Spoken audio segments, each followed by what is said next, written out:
Let's go to Radha now on a different subject. Radha Stirling joins me now. Radha, tell us something about yourself.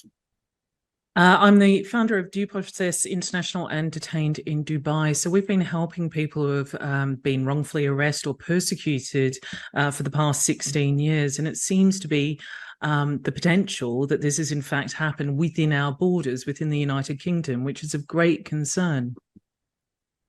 So you basically have got a personal and a deep interest in human rights and so forth. And there's this curious case of an attack on an Iranian journalist. Obviously, I don't think we should try by media, but what do you know about the case? And what do you think this is all? Was it just a random attack? I've been robbed twice for no political reason in the last 6 months in central London. I don't think there's a political reason for it, though I think there were political circumstances that led to that level of lawlessness. What do you think is going on here? No, I would have to agree with you on that one. I think that there have been a few journalists, a few dissidents who have, died under mysterious circumstances. And the only reason it's mysterious is because of what they do. And that's because there is a genuine threat posed by countries towards dissidents, as we saw in the case of Khashoggi.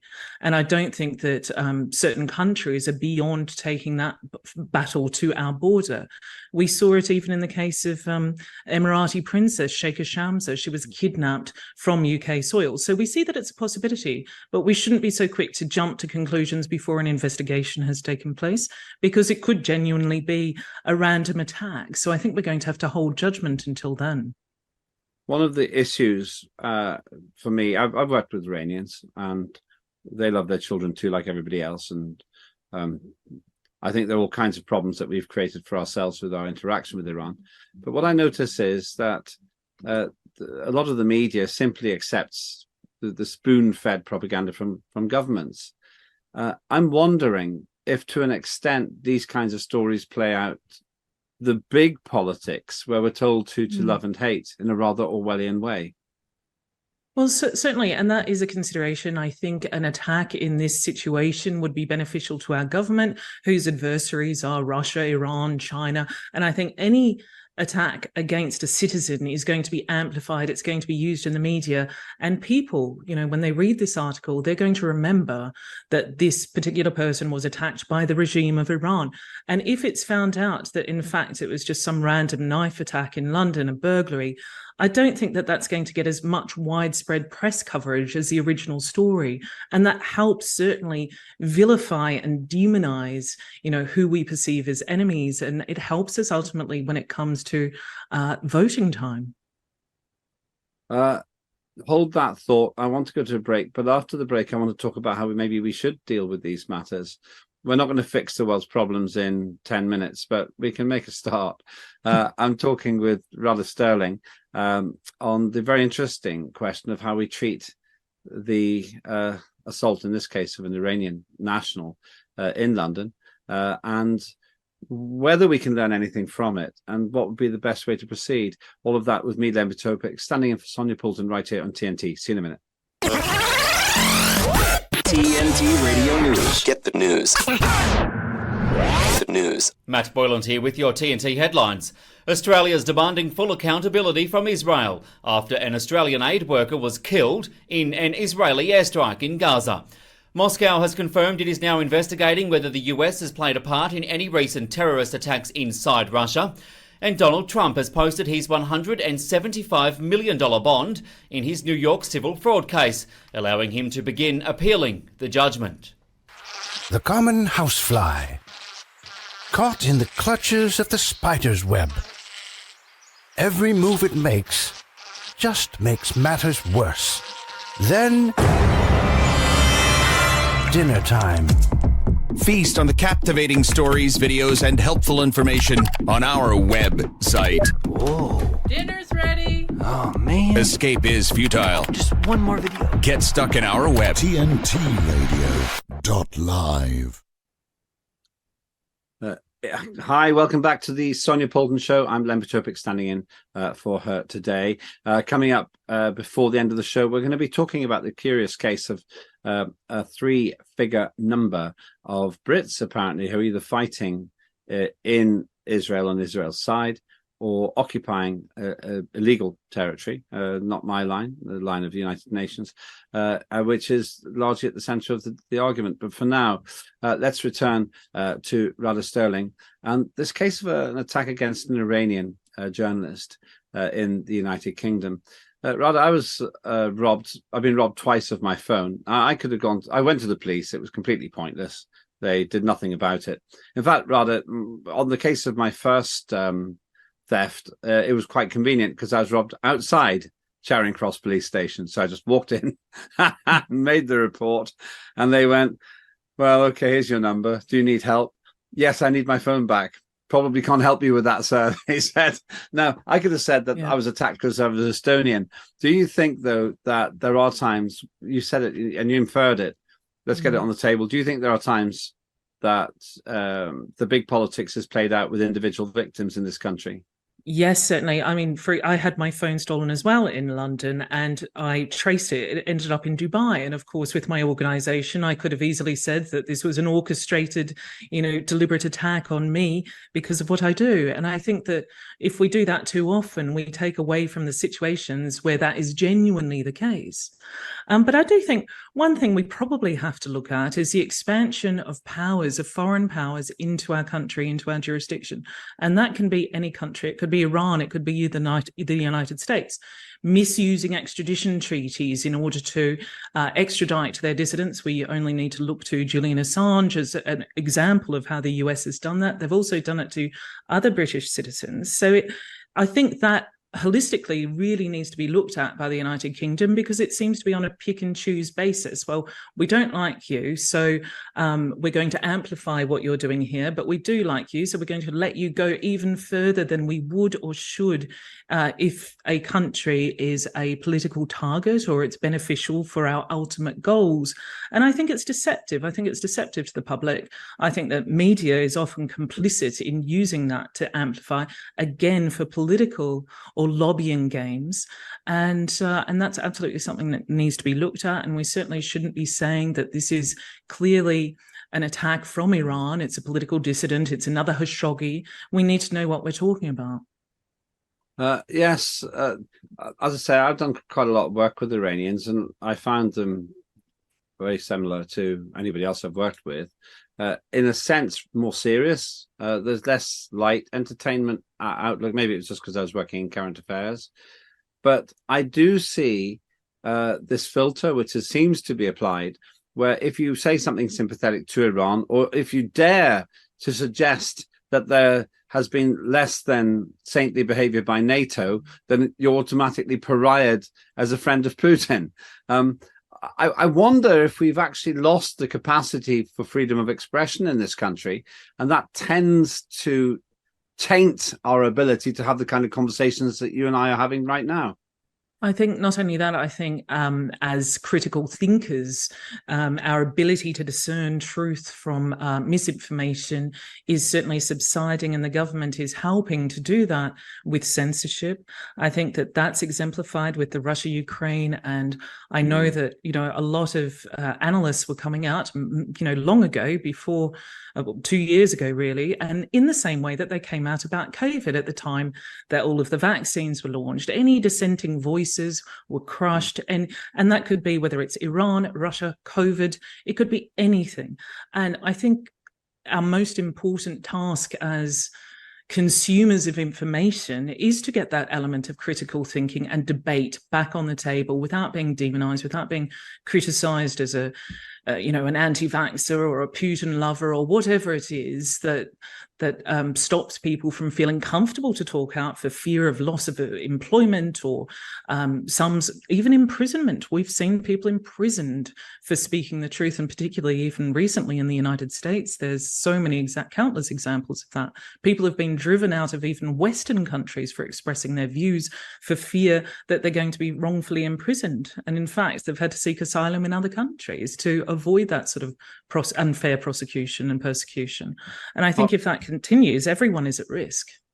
Hardly surprising then that Julian Assange might not be overly keen and forming a queue at passport control to go to America. It also seems to me ironic that we certainly accuse Iran of being a pariah state. though we very nearly had a pretty good settlement some years ago about the nuclear arrangements. And it was just because someone said so in America. And then the other ironies are that we keep saying that China is a great threat to our freedoms. But I would be willing to bet that every single home in the whole of Britain has got microchips which are made in China. Yes. Is it the case that we are now living this false flag existence where we are told who the enemies are, but the enemies aren't taken seriously by the people who tell us who the enemies are? Oh, absolutely. I mean, China's a prime example where we're making them our next enemy. We always seem to have an enemy. And I seem to think that, for the most part, that's for the lobby. The lobby is making money. War is profitable. Having an enemy is profitable. And it's a lobbying point to get elected at the next election. I think this is hugely deceptive and disruptive to the world. I mean, whether it's climate change, whether, there's always some sort of an enemy. And if there's peace at all in the world, that is not very profitable to the powers at play. If you were the Home Secretary or the Foreign Secretary, probably a better job, though obviously you've never been a Prime Minister in Britain, so you couldn't be made a peer of the realm in 24 hours. But if you were somehow made Foreign Secretary, what would be your approach towards relations between Britain and Iran? I think that Britain should firstly stop following everything that the United States asks of them, because every time there's a change of administration or every time the US benefits from something, as with Russia, the UK is blindly following them in. That goes all the way back to when George Bush was in power and we went to Iraq. And it's not stopped since then. So we need to look at our own interests and take care of them. And our interest is not necessarily to just follow everything that our ally tells us to do. That might be good for certain people making those decisions as individuals, but for the country as a whole, it's not. We need to establish better relations with Russia, better relations with Iran, the Middle East, and, without being taken advantage of, but without creating these warmongering situations that aren't beneficial to anyone. I'll just read you this comment. It's not directly related to what we're talking about now, rather, but it does relate to what we were saying about the lawlessness of Britain, of London. Hemingway says, the murder rate in London has plateaued slightly, as even murderers are now too scared to go out at night. I loathe going into central London, partly because I think that the Mayor Sadiq Khan has ruined the transport system. It's absolutely hopeless, even in a taxi. But the other issue is that the lawlessness is completely out of control. You can sit in a coffee shop, as I did. Someone runs in, grabs your phone, but you can't chase after them because there's a gang member there waiting to steal everything else you've left behind. Why is it that we think we can preach law and order and civilization to other countries when we have a lawless central London not 1.5 kilometres from Westminster? Absolutely. I totally agree with you on that. And it's not about money, as we've seen. We've been sending billions here and billions there for things that aren't actually beneficial to us as a nation under the guise of national security, while completely ignoring our own security as citizens within our own borders. And that's outrageous. The other question, I'm not trying to lead you, I just feel there's probably a degree of alignment between us. I wonder why we have individuals in politics and in Parliament who are so superficial they don't understand that people are pretty much the same all over the world, from North Korea to North London. And actually it's the politicians that tell us who to hate. Yes, I think that's absolutely true. The politicians tell us who to hate, because without someone to hate over there, we're not going to get that favour. So it's who's hated the least, who you can demonise the most, that's ultimately going to get you elected. You can see that play out in Britain. You can see that play out in the US. I think, it's extremely detrimental. What I'd like to see is real debate about real issues, not these, 3 issues that are force-fed to the public. And then it's, this person disagrees with that, so vote for us. And I think we're not even getting to the core of the issues that are going to solve, what's going on a day-to-day level for individuals in our country. I've learned a new word since coming to work for today's News Talk TNT, Quokka Wadger. Do you know what a Quokka Wadger is? Oh, I haven't heard that one. It's one of those puppets where you pull a string and all of its limbs just leap out. It's an old-fashioned toy. Are we a quackawodger to the United States? I would say yes, I think, and I think probably, a little bit, we're going too far in the United States way, and I think maybe we're a bit lost with, after leaving Euro, but I think the UK has a potential to, be its own country that makes foreign policy decisions for itself. Again, I do often describe us as a puppet to the United States, and that's really disappointing, especially when you see such significant regime changes.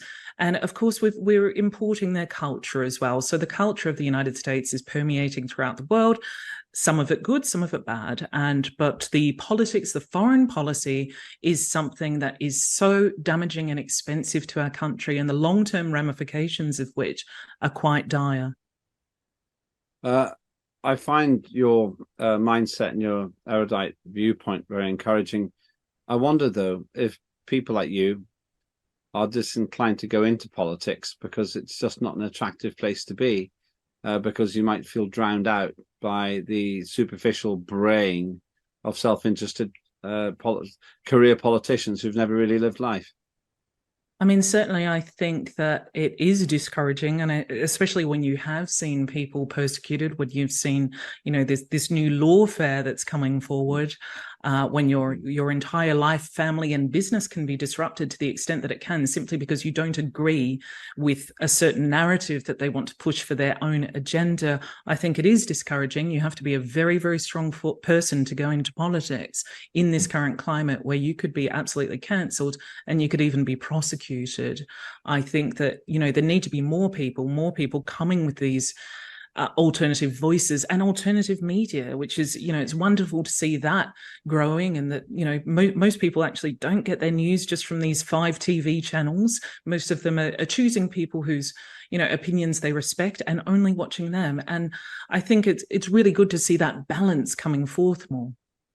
I think you just passed the interview. You can come on my show at the weekend. If you're willing to give me an hour, I'd really like to go more deeply into this. This is the first time we've spoken, but I'd love you to come on to talk about the nature of international relations and the extent to which the general public of the world thinks differently to the political classes of the world. Would you be willing to give me an hour sometime soon?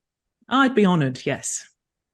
That's a deal. Thank you so much for joining me, Radha Stirling. I think we just scratched the surface there. I think with enough time, we can probably solve the problems of the world. And you heard it first here on today's News Talk. Look forward to it. And I do too. Radha will be on my show as soon as we can get her on, either this weekend or next weekend. Remember, I will be broadcasting from Dallas this weekend, but the show goes on wherever we are in the world. We'll get guests from everywhere. Coming up next, we're going to look at the strange case of who's fighting from Britain in Israel for whom. All of that with me, Lembit Öpik, standing in for Sonia, right here on TNT. See you in a minute.